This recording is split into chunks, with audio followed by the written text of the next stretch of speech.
लाल दरवाजा అమ్మవారి టెంపుల్ కి వచ్చినటువంటి మా అక్కలు మా చెల్లెళ్ళు మా తమ్ముళ్ళు అందరికీ బోనాల పండుగ సందర్భంగా ఒక సీనియర్ నాయకుడిగా నా హృదయపూర్వక ధన్యవాదాలు.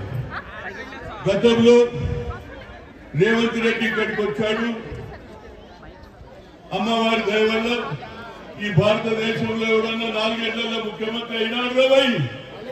4 ఏళ్లలో ముఖ్యమంత్రి అమ్మ దయ, సోనియా అమ్మ దయ ఆ డిక్లరేషన్ చేశారు. అదేవిధంగా రాహుల్ గాంధీ కన్యాకుమారి నుంచి కశ్మీర్ వరకు నడిచిన తర్వాత రైతుల సమస్య, నిరుద్యోగ సమస్య, అట్టడుగు నుండే బడుగు బలైన వర్గాలకు 75 ఏళ్ల స్వాతంత్రం వచ్చినా ఇవాళ కూడా అట్టడుగున జనం అట్టడుగే ఉన్నారు. అది తెలుసుకున్నటువంటి రాహుల్ గాంధీ ఏమన్నాడు? We come to the power, will conduct caste ప్రైస్ సెన్సస్, అంతతో జిద్దున ఇచ్చేదారి యుక్తి భాగీదారి అన్నాడు.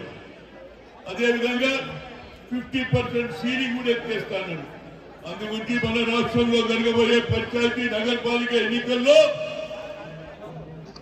అసెంబ్లీలో బిల్లు పెట్టారు బీసీ దాని మీద. కానీ ఎప్పటి వరకు అయితే సర్వే చేసి కులగన చేయకపోతే మాకు అన్యాయం జరుగుతుంది. అమ్మవారు ఈ దయ వల్లనే ఇవాళ అందరూ కూడా చూసినా ఏది కృష్ణా నిండిపోయింది, గోదావరి ఉప్పొంగిపోతున్నది. మా అమ్మ దయ, ఆమె దయ లేకుంటే ఎవడేం చేయలేడు. కనుక ఆమె దయను నేను కోరుతున్నా. మా రేవంత్ రెడ్డికి చెప్పండి, తప్పనిసరిగా కులగన చేసిన తర్వాతనే పంచాయతీ నగరపాలిక బిల్లు పెట్టాలి, లేకపోతే మాకు అన్యాయం జరుగుతుంది. గత ప్రభుత్వం ఇదే మోసం చేసింది. ఇక మళ్ళీ ఇంకో మోసానికి మేము గురి కావద్దు. నేను రాహుల్ గాంధీ లెటర్ రాసినా, నువ్వు పార్లమెంట్ లో బిల్లు పెట్టాలి.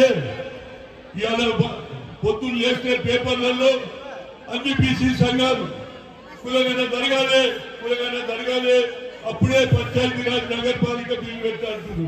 అమ్మ ఆయన ఆలోచనలో మార్పు రావాలి. అదే జరగకపోతే కాంగ్రెస్ గెలిచినటువంటి తెలంగాణలోనే న్యాయం జరగకపోతే రాహుల్ గాంధీ ఏ విధంగా పార్లమెంట్ లో కొట్లాడతారు? బిల్లు పెట్టమంటున్నాం. మాకు అన్యాయం జరుగుతుంది. 75 ఏళ్ళు అయినా మాకు అట్టడుగునే ఉండరు. ఇవాళ మాకు ప్రమోషన్లు లేవు. ఇవాళ ఐఏఎస్ కూడా మీటింగ్లు పెడుతున్నారు, బీసీ కులగన జరగాలి. అదేవిధంగా నేను మొన్ననే చూసిన హైదరాబాద్ సిటీకి 10,000 కోట్లు ఇచ్చిండ్రా, 10,000 కోట్లు. కానీ నేనేమంటున్నా, లాల్ దర్వాజా అమ్మగారి షేర్ ఎంత అడుగుతున్నా. మా అమ్మవారికి కూడా పెంచాలి కదా. 20 లక్షలు సరిపోదా బాబు, 50 లక్షలు ఇవ్వాలి.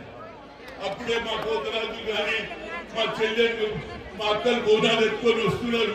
మంచి మొగడు దొరకాలి, మంచి మామ దొరకాలి, మంచి అత్త దొరకాలని అని మొక్కిండ్రు. వారికి న్యాయం చేయాలంటే ఇక్కడ పోతరాజులే కాకుండా తెలంగాణ కల్చర్లో పాడుతున్నటువంటి ఆటగాళ్లు కానీ పోతురాజులు కానీ అదేవిధంగా కళాకారులు కూడా సరి అయిన న్యాయం జరుగుతుంది. వచ్చే సంవత్సరం 50 లక్షలు ఏది అమ్మవారి పండుగకి ఇవ్వాలని కోరుతూ మరొకసారి అమ్మ నీ దయ జీవితాంతం ఉండాలి. కానీ మా దగ్గర ఒకటి అవుతుంది. నేను 35 ఏళ్ల నుంచి ఓల్డ్ సిటీలో వస్తా, ప్రతిసారి అమ్మవారి దర్శనం చేసుకుంటా. మరి మా నాయకులు కొత్తగా తయారైంది. ఎవరిది సీజన్ ఉంటే ఆ బొమ్మలు వేస్తారు. మా బొమ్మలు వేయకుండా ఏమైతుందో నాకు గుర్తింపున్నది. బొమ్మలు వేసుకుంటూ కాదు, భక్తి ఉండాలి. నాకు ఆ భక్తి ఉన్నది. నేను రాముని భక్తులు, అదేవిధంగా అమ్మవారి భక్తులు. అమ్మవారు ఉన్నంత కాలం వస్తా, అమ్మవారి దర్శనం చేసుకుంటా. మా చెల్లెళ్లకు మా అక్కలకు అల్లుళ్ళను పిలిపించుకుంటారు.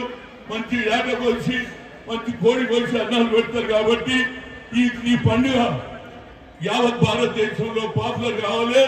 తెలంగాణ కల్చర్ని ఎవరు మరవద్దు.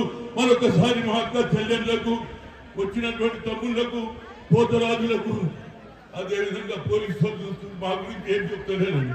పోలీసు వాళ్ళకు కూడా పాపం చాలా కష్టపడుతున్నారు.